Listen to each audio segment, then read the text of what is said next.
Note कर रहे हैं आप लोग?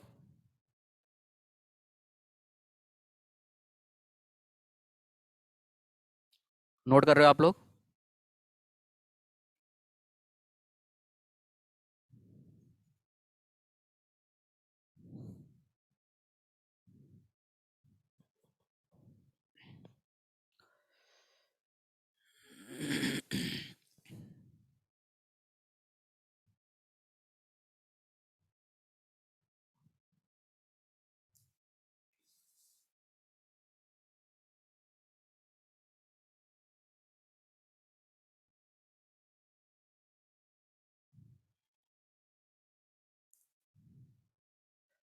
नोट हो जाएगा तो डन लिख देना, ठीक है? जिनका भी नोट हो जाएगा, नोट करने के बाद डन कर देना।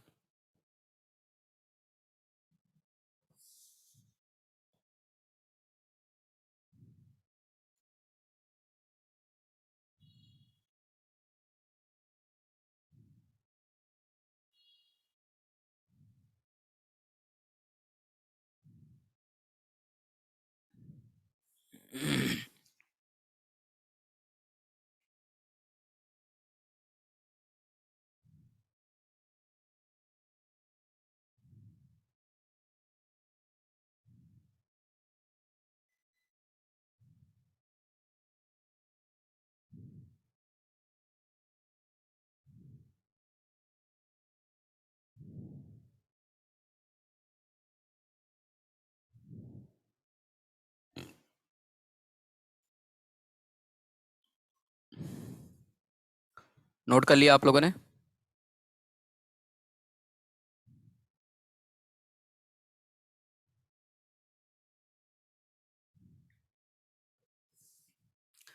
देखिए, ये क्वेश्चन शॉर्ट में आ सकता है। शॉर्ट में आ सकता है कि what is W W W. ठीक है ना?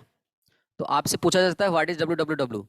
तो आप डब्ल्यू डब्ल्यू डब्ल्यू का फुल फॉर्म तो आप जानते हो, वर्ल्ड वाइड वेब होता है, लेकिन है क्या है ये बताना था। तो मैंने यहाँ लिखा है world wide web. World wide मतलब दुनिया में जितनी भी वेब पेजेस हैं उनका कलेक्शन। इसलिए बना word W W W. It is a combination of all the resources and users on the internet. देखो, ऑल द रिसोर्सेज मतलब दुनिया में जितनी भी रिसोर्सेज हैं वेबसाइट पे, and users that are using the hyper text transfer protocol, HTTP protocol, उसे हम बोलते हैं वर्ल्ड वाइड वेब। ये क्या है? It is a universe of network accessible information.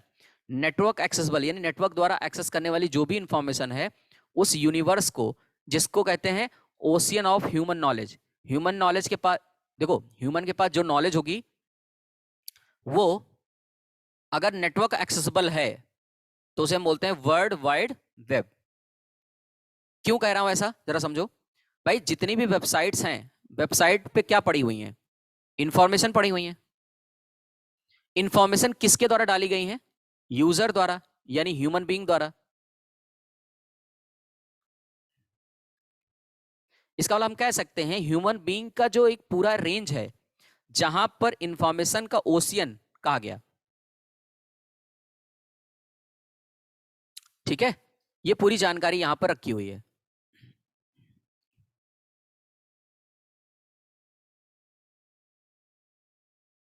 Point clear हुआ?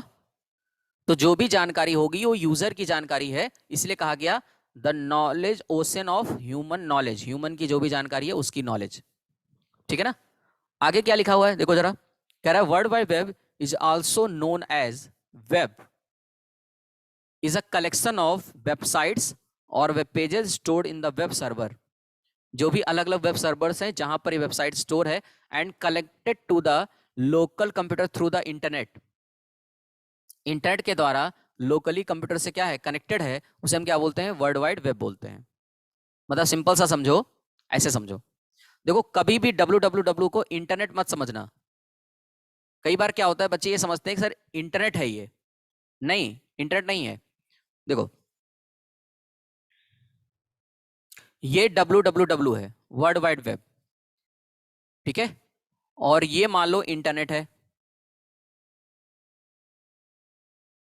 और ये इंफॉर्मेशन है। तो जितने भी यूजर हैं, user one, user two, user 3 या यूजर n, ये जितने भी यूजर हैं सब डिमांड किससे करेंगे? इंटरनेट से। और इंटरनेट क्या करेगा? एक्सेस करेगा वेब पेजेस को यहां से। कहानी समझ में आई? यानी इंटरनेट वो माध्यम है, मीडियम है। It is a medium to access world wide web. Clear हुआ सबको? ये पॉइंट क्लियर हुआ कि नहीं? और यहां पर है क्या? यहां पर नॉलेज है। नॉलेज मतलब इंफॉर्मेशन है। ये क्लियर हुआ कि नहीं सबको? जल्दी बताना, रिप्लाई करना फटाफट।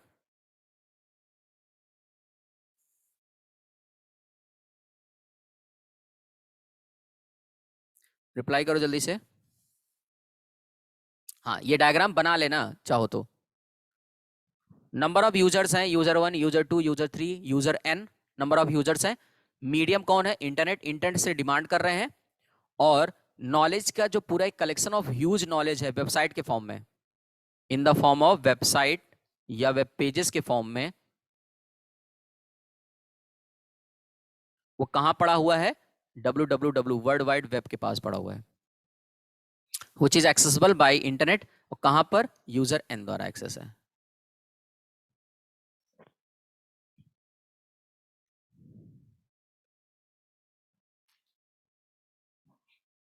क्लियर है? हटाएं इसको। ठीक है। एक पॉइंट और नोट कर लेना इसमें, इसी में कॉपी में लिख लेना। www is developed by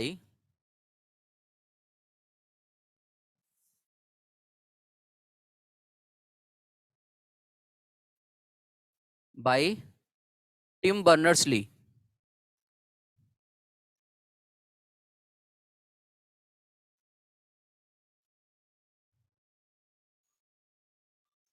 in 1989।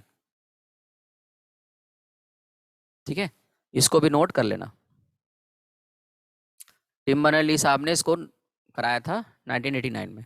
अब बात करते हैं features of www।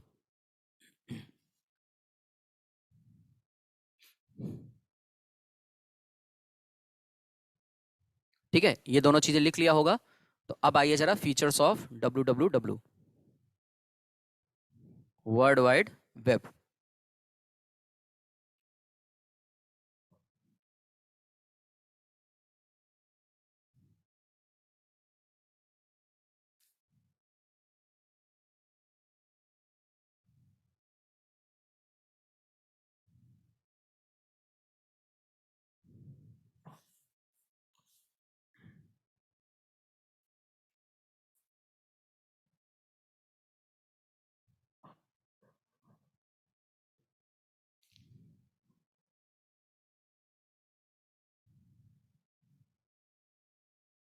Features note कर लिया?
हो गया सभी का?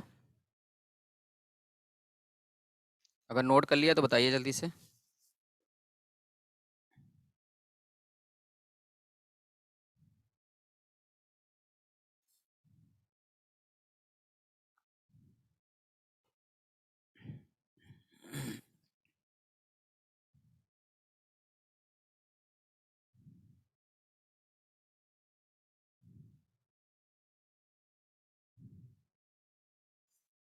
अच्छा,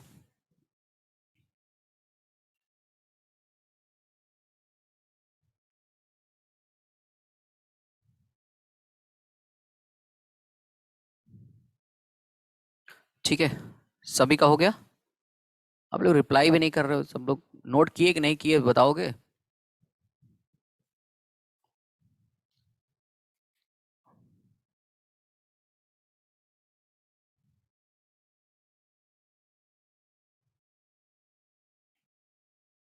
ठीक, चलो अगर हो गया है तो इसको समझते हैं। देखो क्या कह रहा है ये, कह रहा है जो फीचर्स हैं www के, वो पहला है कि इसके अंदर जो भी कंटेंट है ना, वो हाइपर टेक्स्ट इंफॉर्मेशन सिस्टम है। यानी किसके फॉर्म में लिखा हुआ है? हाइपर टेक्स्ट के फॉर्म में लिखा हुआ है। इसका मतलब www के अंदर क्या है? वेबसाइट है। हमें पता है कि वेबसाइट होती है, और वेबसाइट या वेब पेजेस होते हैं, बताया था ये मैंने। और वेब पेजेस ये बनते किससे हैं? हाइपर टेक्स्ट या हाइपर मीडिया से बनते हैं। किससे बनते हैं? हाइपर टेक्स्ट या हाइपर मीडिया से बनते हैं। तो अगर हाइपर टेक्स्ट और हाइपर मीडिया से बन रहे हैं, और हाइपर टेक्स्ट हाइपर मीडिया में होता क्या है? ये पूरी इंफॉर्मेशन होगी, तो वही कह रहा है कि इसका हाइपर टेक्स्ट इंफॉर्मेशन सिस्टम होगा www। ठीक है, पहला पॉइंट। दूसरा कह रहा है क्रॉस प्लेटफॉर्म। क्रॉस प्लेटफॉर्म मतलब एनी प्लेटफॉर्म पे, विंडोज पे या लिनक्स पे या मैक पे, किसी पर भी आप डेवलप भी कर सकते हो और इसको यूज भी कर सकते हो। ठीक है ना? ये पॉइंट समझ में आ रहा है? इसी को बोलते हैं क्रॉस प्लेटफॉर्म। अगला है डिस्ट्रीब्यूटेड। डिस्ट्रीब्यूटेड का मतलब है कि हमारा जो www है, उसमें जो वेबसाइट्स हैं वो अलग अलग सिस्टम पे पड़ी है ना भाई। ये मान लो अगर इंटरनेट है, तो यहां पर किसी सिस्टम पे कोई इंफॉर्मेशन है, यहां पर कोई सिस्टम पे कोई वेबसाइट पड़ी है, यहां पर कोई वेबसाइट पड़ी है, यहां पर कोई वेबसाइट पड़ी है, और सबका एक जाल, ये कहला रहा है क्या? www। ये सब आपस में क्या है? कनेक्टेड है। इसीलिए कह रहा है डिस्ट्रीब्यूटेड। डिस्ट्रीब्यूटेड मतलब अलग अलग सिस्टम पे, यहां पर भी है, यहां पर भी है, यहां पर भी है, यहां पर भी है। तो जो जानकारी है वो सेंट्रलाइज नहीं है, डिस्ट्रीब्यूटेड है। सेंट्रलाइज मतलब एक जगह पर होना, डिस्ट्रीब्यूटेड मतलब अलग अलग पॉइंट पे रखा रहना डेटा। समझ में आया सबको? डिस्ट्रीब्यूटर समझ में आया क्या है?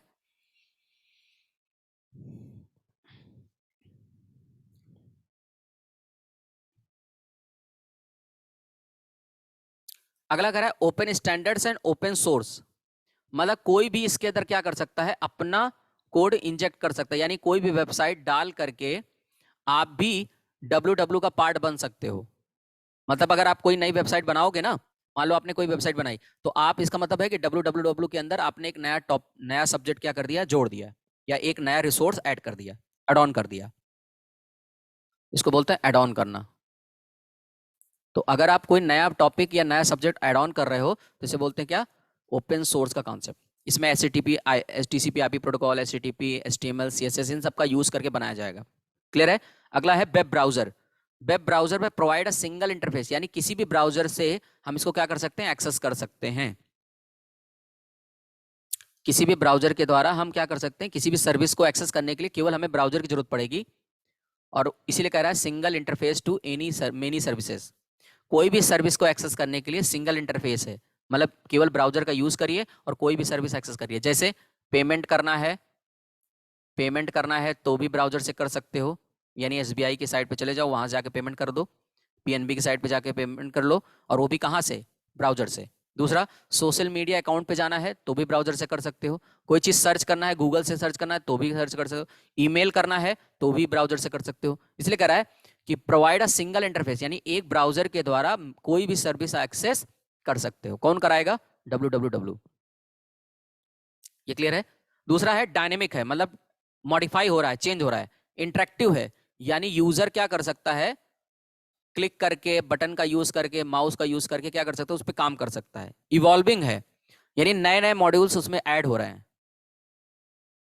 नई नई चीजें क्या हो रही हैं? ऐड हो रही है, यानी कि नया नया इंप्रूवमेंट हो रहा है, यानी डेवलपमेंट इसका तेज है। कह सकते हो डेवलपमेंट कह लो या ग्रोथ कह लो। ये क्या है? तेज है, इवॉल्विंग।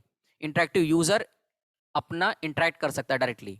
डायनेमिक मतलब मॉडिफाई होता रहेगा, नया नया चेंज आता रहेगा। ये सारे पॉइंट क्लियर है कि नहीं? जल्दी बताना सब लोग।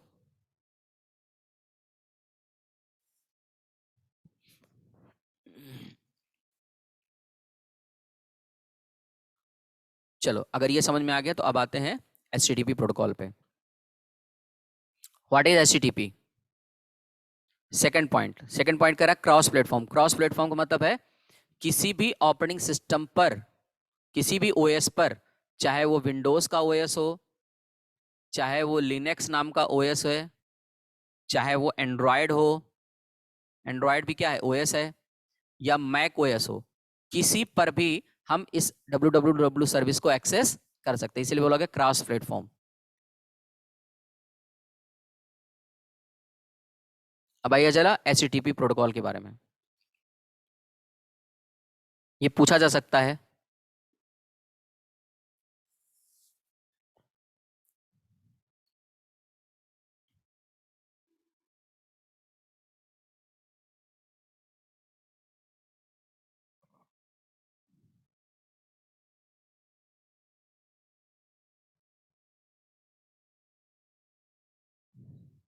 नोट कर लीजिए इसको जल्दी से, फटाफट नोट करिए।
हो गया सभी का?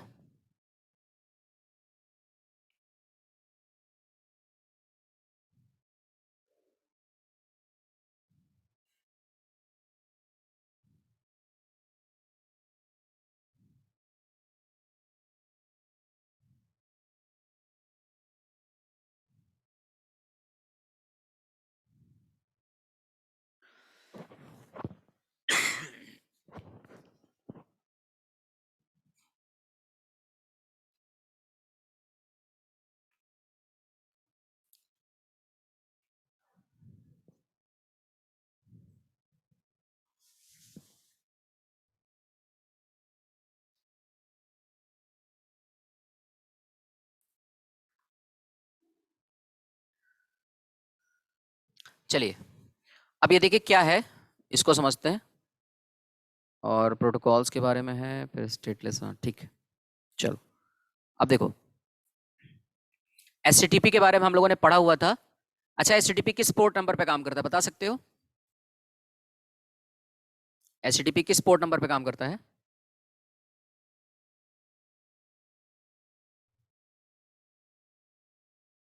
Hrithik very good. और Ranjana very good. Port number आप लोगों को पढ़ाया था मैंने, और 80 था अगर याद हो तो। और मैंने कहा था ये होता है रिजर्व पोर्ट। क्या होता है? Reserve port. ठीक है ना, पोर्ट नंबर 80। अच्छा, 443 किसका था?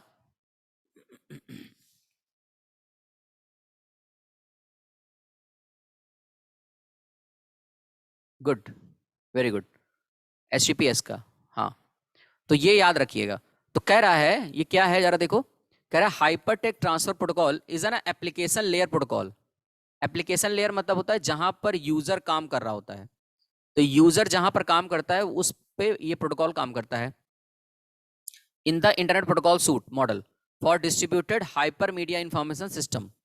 मतलब ये हुआ कि ये एक ऐसा प्रोटोकॉल है जो एप्लीकेशन लेयर पे काम करता है, जिसका काम है इंफॉर्मेशन को ट्रांसफर करना। कैसी इंफॉर्मेशन? हाइपर मीडिया इंफॉर्मेशन, इसीलिए इसका नाम है hyper text transfer protocol. Hyper text याद है, जिसमें टेक्स्ट होता है और लिंक्स होते हैं, उसे हम क्या बोलते हैं? हाइपर टेक्स्ट बोलते हैं। ठीक है, अब ये करता क्या है जरा समझो।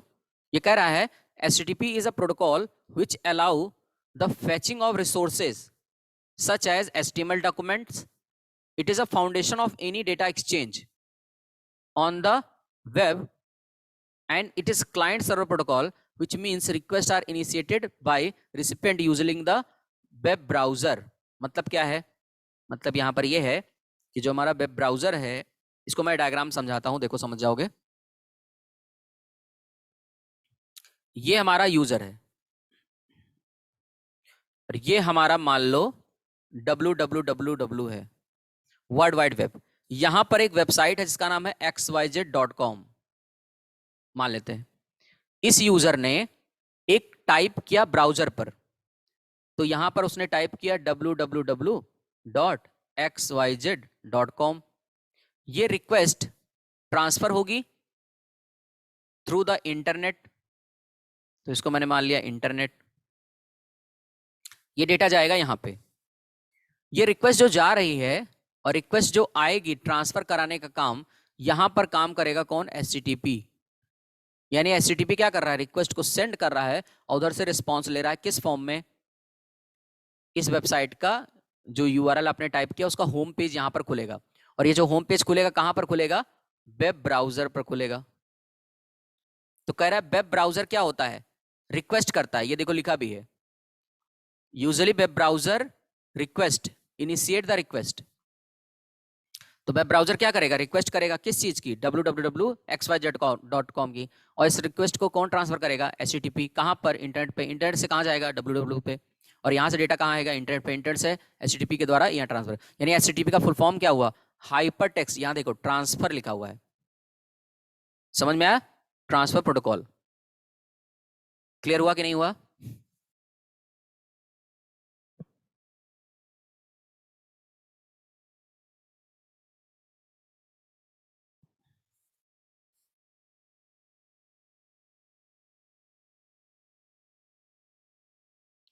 यहां से यहां तक क्लियर है सबको?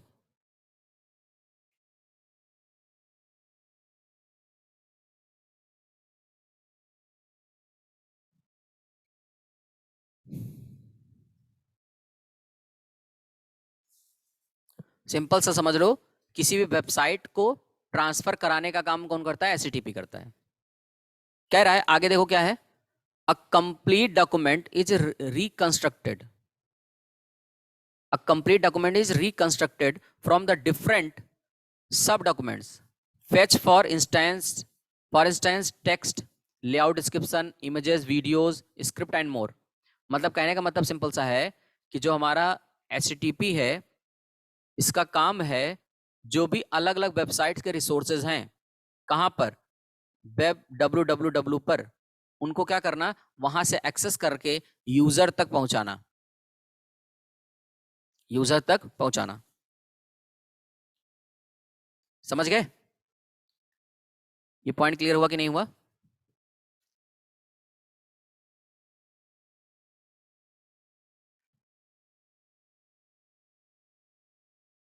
रिप्लाई करो जल्दी से।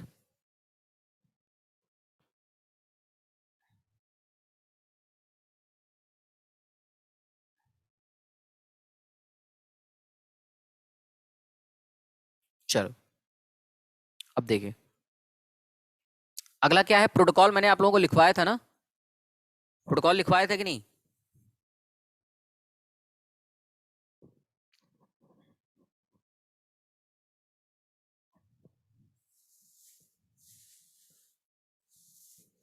ये सब आप लोगों ने लिखा हुआ है ना, शायद शुरू में ही पढ़ाया था। हम्म, तो इसको तो बताने की जरूरत है नहीं। ठीक है, अब आते हैं, एक क्वेश्चन पूछा जाता है, वो है stateful and stateless. What is stateful and stateless protocol? Stateful and stateless protocol, इसके बारे में मैंने ये जानकारी थोड़ी सी लिखी है, इसको आप लोग क्या करिए, इसको लिख लीजिए।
नोट कर लिया?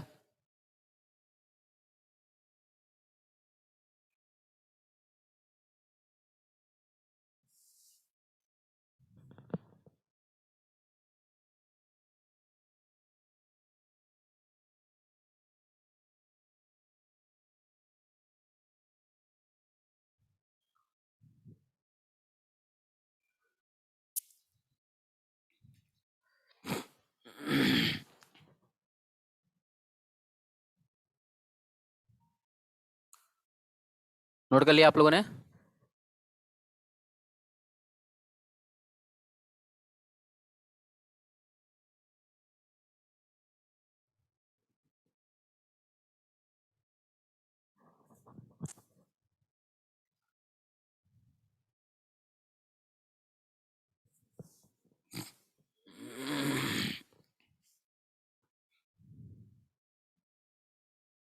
हो गया सभी का?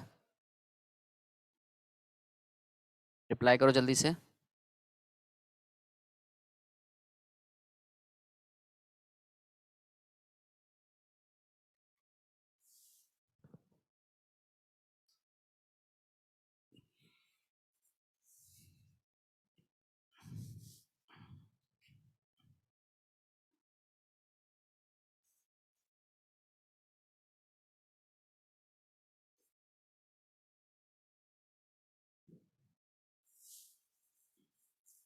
ठीक, चलो,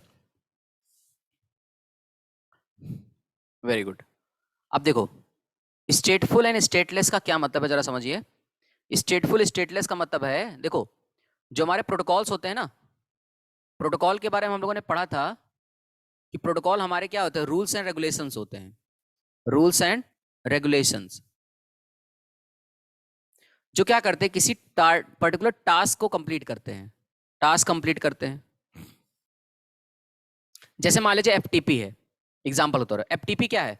file transfer protocol. File transfer, file को ट्रांसफर करता है ना ये, सही कह रहा हूं? तो फाइल को ट्रांसफर करने का काम कौन कर रहा है? एफटीपी। अब क्या हुआ, मान लीजिए फाइल ट्रांसफर हो रही है, मान लीजिए ये सिस्टम है और ये दूसरे सिस्टम से एक फाइल है a.txt नाम की फाइल ट्रांसफर हो रही है। a.txt नाम की फाइल जब ट्रांसफर हो रही है इस सिस्टम पे, मान लो ये 10 MB की फाइल है, तो जब ट्रांसफर हो रहा होगा, मान लो 5 MB ट्रांसफर हुआ और बीच में डिस्कनेक्ट हो गया, बीच में डिस्कनेक्ट हो गया, तो क्या इसको जानकारी होनी चाहिए कि नहीं होनी चाहिए? एफटीपी को होनी चाहिए कि नहीं होनी चाहिए? एफटीपी को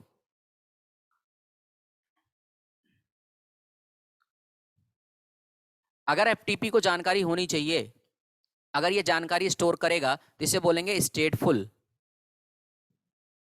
और अगर नहीं करेगा तो बोलेंगे स्टेटलेस। ठीक है, यानी ऐसे समझ लो, अगर कोई प्रोटोकॉल जो भी टास्क कंप्लीट कर रहा है उसकी हिस्ट्री अगर मेंटेन करता है, हिस्ट्री मेंटेन करता है, अगर हिस्ट्री मेंटेन कर रहा है तो उसे क्या बोलेंगे? स्टेटफुल बोलेंगे। और अगर हिस्ट्री मेंटेन नहीं कर रहा है तो क्या बोलेंगे? स्टेटलेस बोलेंगे। ये बात समझ में आएगी नहीं, पहले बताओ जल्दी से। स्टेटफुल स्टेटलेस का मतलब समझ में आया? ये कह रहा है it maintain the information of session और एक्टिविटी, जो भी एक्टिविटी परफॉर्म करी उसकी जानकारी स्टोर करके रखेगा। और ये कह रहा है it does not maintain. Clear हुआ? अब देखो, हिस्ट्री मेंटेन करना है, इसलिए इसका जो आर्किटेक्चर होगा यानी जो डिजाइन होगा वो कॉम्प्लेक्स होगा, यानी टफ होगा। और ये क्या होगा? इजी होगा, क्योंकि आसानी से बनाया जा सकता है, क्योंकि इसमें कोई भी मेंटेन करने की जरूरत नहीं है, हिस्ट्री मेंटेन नहीं होती। समझ में आ रही बात? नेक्स्ट आ रहा है do not handle crash activity. Crash activity का मतलब है अगर बीच में डेटा ट्रांसफर होते समय या कोई भी प्रॉब्लम आती है और उसकी हिस्ट्री मेंटेन नहीं होती है, डिलीट हो जाती है, अगर हिस्ट्री डिलीट हो गई या ओवरराइट हो गई तो आप क्रैश रिकवरी नहीं कर सकते। क्रैश मतलब हुआ कि जैसे लॉस हुआ तो उसको आप दोबारा रिकवर नहीं कर सकते, बट इसमें कर सकते हो, क्योंकि इसमें मेंटेन होता ही नहीं है तो दोबारा रीट्रांसमिट करा लिया जाएगा, रीट्रांसमिट कर लिया जाएगा। दोबारा फिर से मांग लिया जाएगा डेटा, ना कि इसको हैंडल करने की जरूरत पड़ेगी। तो क्रैश रिकवरी इसमें कठिन है, लेकिन इसमें करना आसान है। ठीक है। दूसरा, स्केलिंग आर्किटेक्चर इज कॉम्प्लेक्स, मतलब जो भी चीज बना हुआ है, जैसे मान लो कोई प्रोटोकॉल बन गया, जैसे एफटीपी मान लो बन गया, तो एफटीपी में अगर हमें कोई मॉडिफिकेशन बाद में करना है, इसको मॉडिफाई करना है, तो ये मॉडिफाई करना कॉम्प्लेक्स होगा। कॉम्प्लेक्स मतलब जैसे घर बनना है, आप खुद ही सोचो, अगर कोई घर बना रहे हो तो बनने के बाद उसमें मॉडिफाई करना कठिन काम है, थोड़ा सा कठिन है, लेकिन अगर बनते समय अगर मॉडिफाई करना है तो आसान हो जाएगा। तो ये कह रहा है स्केलिंग आर्किटेक्चर इज इजी। ठीक है ना। और एग्जाम्पल मैंने यहां लिखा हुआ है, फॉर एग्जाम्पल के लिए एफटीपी, टेलनेट, ये सब कैसे हैं, स्टेटफुल है। और एचटीटीपी यूडीपी कैसा है, स्टेटलेस प्रोटोकॉल है। समझ में आ गया सबको। तो ये था आपका पूरा थ्योरेटिकल जो क्लासेस मुझे आपको लेनी थी। ठीक है। आपकी क्लास यहां पे क्या हुआ, कंप्लीट हो रही है। अब आप लोग ये बताओ, जो नेक्स्ट क्लास है, नेक्स्ट क्लास हम बंद यहां पर बंद करें कि क्लास में कुछ पूछना है, अगली क्लास हमको लेनी है।